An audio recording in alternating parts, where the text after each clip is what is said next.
Good morning to my all dear students. Yesterday we started our new chapter number 8, which is magnetism and properties of magnetic substance.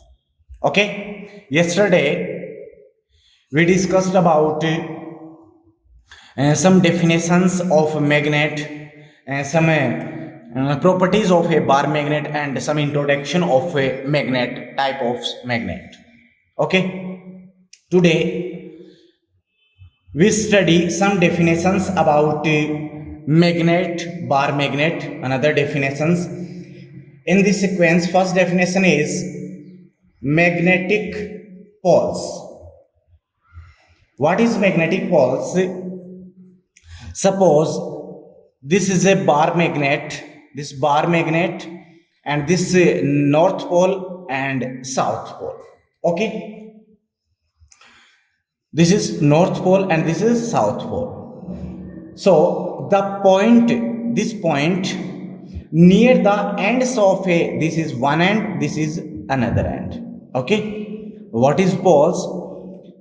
These points near the ends of a bar magnet where the magnetism is maximum, where the magnetism, it means the magnetic property, it means the attraction force is maximum, and the line of action of the resultant force, this is line of action of the resultant force of the attractive magnetic force passes through, then these points are called magnetic poles.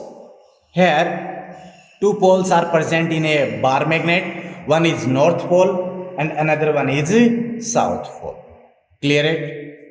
Second is magnetic axis. Magnetic axis. What is magnetic axis? The imaginary line joining both the poles of the bar magnet is called magnetic axis. It means this is the imaginary line, and this line joining both the poles, magnetic poles, then this line is called magnetic axis. Okay, now our third is effective length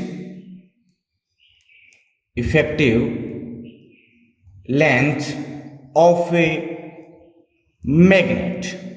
Effective length of a magnet. Here two type of length of a bar magnet. One is geometrical length and another one is effective length. What is geometrical length? The length between one end and another end. It means the length between the both ends of a bar magnet is called geometric length. So this is geometric length. This is denoted by capital L. Okay, but here we study effective length of this bar magnet. So the distance between two poles means these poles. The distance between two poles of a bar magnet is called effective length of that magnet. Okay, clear? Again, what is effective length?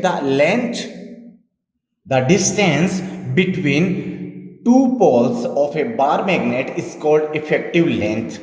And here we can easily see that the effective length is different from the geometrical length. Okay, and the effective length is approximately 5 upon 6 times 5 upon 6 times of the geometrical length. It means small l is equals to 5 upon 6 capital L. And this is a vector quantity, it is represented by L bar. And the direction of this effective length is south pole to north pole. The direction of this effective length is from south pole to north pole. Okay, this is effective length of a magnet. Next, fourth is magnetic meridian. Magnetic meridian. What is magnetic meridian? Suppose this is a bar magnet, okay, and this bar magnet is freely suspended. Then in this situation, then in this condition, in rest position of this bar magnet, this is n pole and this s pole. Rest position of the bar magnet, the imaginary vector plane passing through magnetic axis of this magnet is called magnetic meridian. Again repeat, in freely suspended bar magnet, in the rest position, the imaginary vertical plane, this is a imaginary vertical plane which is passing through the magnetic axis of this bar magnet, this is called magnetic meridian. Okay, in other words, the imaginary vertical plane passing through magnetic axis of a freely suspended magnet in rest position is called magnetic meridian. Okay, this is very important definition. Next, magnetic pole strength. Magnetic pole strength. This is very simple. Attractive power of magnetic attractive power of magnetic poles to magnetic substance is called pole strength. Again repeat, attractive power to magnetic substances by the magnetic poles. This magnetic poles is called pole strength of that pole. Okay, this is represented by small m, and unit of this magnetic pole is ampere into meter. Okay, this is magnetic pole strength, and we know that the magnetic pole strength of both poles of a bar magnet is equal. It means this is n pole and this is s pole. Then magnetic pole strength of these both poles are same. Suppose magnet pole strength of this pole is m, then pole strength of this m also m. Okay, next is Coulomb's law. Next is Coulomb's law. Coulomb's law for force, magnetic force between magnetic poles. In first chapter, we discussed Coulomb's law for electric charges, but here Coulomb's law for a magnetic force between magnetic poles. This is similar the Coulomb's law for electric charges. Okay, so according to this law, the force of attraction or repulsion, there are two type of force. One is attraction and another one is repulsion. Okay, the force of attraction of repulsion between two magnetic poles is directly proportional to the product of their pole strength and inversely proportional to the square of the distance between the poles. Suppose we have two bar magnet, then pole strength of a first bar magnet is m1 and pole strength of poles of second bar magnet is m2, and they are placed at small r distance. Then in this situation, according to Coulomb's law for magnetic force, this attraction or repulsion force between these two magnetic poles is directly proportional to the product of their pole strength. It means F directly proportional to m1 m2, and the force inversely proportional to square of the distance between them. here the distance between the poles is smaller, then F inversely proportional to R square. Okay, then we can write F is directly proportional to m1 m2 upon R square. Here we remove proportional sign, then F is equals to K m1 m2 upon R square. Here K is a constant and its value is equals to mu naught upon 4 pi. So F is equals to mu naught upon 4 pi m1 m2 upon R square. Okay, here K is a constant and its value mu naught upon 4 pi, and mathematical value of this constant is equals to 10 to power minus 2 and unit is Weber per ampere into meter. Here another constant mu naught. What is mu naught? Mu naught is magnetic permeability of vacuum. Magnetic permeability of a vacuum. Okay. Now we define unit pole. For this, from this formula, if m1 is equals to m2 is equals to 1 ampere into meter and R is equals to 1 meter, then in this situation we put these values in this equation, then F is equals to mu naught upon 4 pi, and this is equals to 10 to power minus 7, and the unit of the force is Newton. Unit of the force is Newton. Now we define one pole. Okay, so from these conditions we can say if repulsive force between two like poles, it means same nature of force, same nature of poles. If repulsive force between two like poles of equal magnitude placed at a 1 meter distance, it means unit distance in vacuum is 10 to power minus 7 Newton, then these poles are known as unit poles. It means these poles are known as unit poles is equals to 1 ampere into meter. Again repeat, if repulsive force between two like poles of equal magnitude placed at a distance 1 meter in vacuum is 10 to power minus 7 Newton, then these poles are called unit pole. Okay, these are some definitions of a bar magnet. Our next topic is magnetic field lines. Magnetic field lines, or the another name is magnetic lines of force.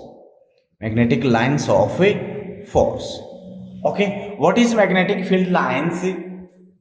The imaginary lines which are used to represent the magnetic field. It's very simple. The imaginary curved lines which are used to represent the magnetic fields is called magnetic line of a force. In other words, the imaginary closed path. Suppose this is an imaginary closed path which are freely unit north pole. The imaginary closed path along which the freely unit north pole moves due to magnetic force, then this closed path is called magnetic field line. It means magnetic line of a force. Again repeat, the imaginary closed path along which the freely unit north pole moves due to the magnetic force is called magnetic field lines. Okay, now some properties of the magnetic field lines. In first property, suppose this is a bar magnet, this N pole and this S pole. So inside the magnet, the direction of magnetic field lines from south to north pole, but in outside the direction of magnetic field lines is south to north pole. Okay, this is first property. Second is magnetic field lines forms continuous closed loop like this. This is a continuous closed loop. This is a continuous closed loop. Okay. Here again repeat, magnetic field lines forms a continuous closed loop. Third is the tangent. Suppose this is a magnetic closed loop, this is a magnetic field line, and at this point suppose we draw a tangent. Then in this situation the direction of this tangent is represent the direction of magnetic field at this point. Okay, this is another property of the magnetic field lines. Then we can say the tangent to the field line at given point represent the direction of net magnetic field at that point. Okay, next is the two magnetic field lines do not intersect each other. This is not possible because of if they are intersect each other, then in this situation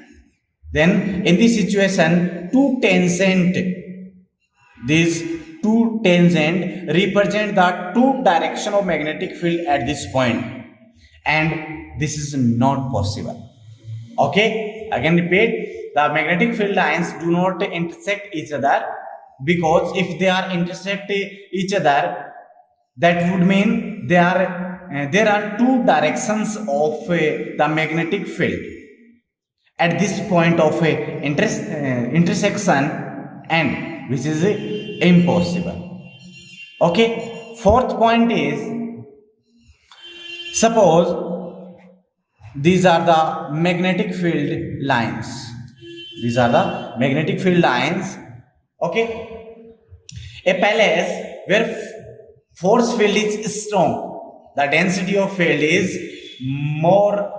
The density of field is more. It means we can say if magnetic field lines are close each other, then in this situation at that place the magnetic force, the magnetic field is strong. But at place where magnetic field lines is far from each other, then that place magnetic field is weak. Okay, fifth is in uniform magnetic field. In a uniform magnetic field lines are parallel to each other. Suppose this is a uniform magnetic field, then we can easily see that in this uniform magnetic field lines are parallel to each other and at same distance, at placed at a same distance. Okay, so we can say in uniform magnetic field lines are at parallel and at a same distance. Okay, next is, suppose this is a bar magnet and the poles of this bar magnet is N and S. So the magnetic field lines can enter in south from any angle, not perpendicular to the surface. We can say they can enter in south pole from any angle, and they can come out from north pole, this pole, by any angle. Okay, this is another property. So we can say and the magnetic field lines can enter in south pole from any angle, and they can come out from north pole by the any angle. Okay, not 90 degree, not 180 degree. Okay, student, these are the some properties of magnetic field lines or magnetic line of forces. These are very important, so carefully remember it, learn it, and write the some properties in your notebook. Okay, on remaining part of this chapter we study in our next video. Okay, students, if you like this video, then like it and maximally share it. And if you have any doubt about the numerical questions and about this chapter, then write your doubt in a comment box. Thank you.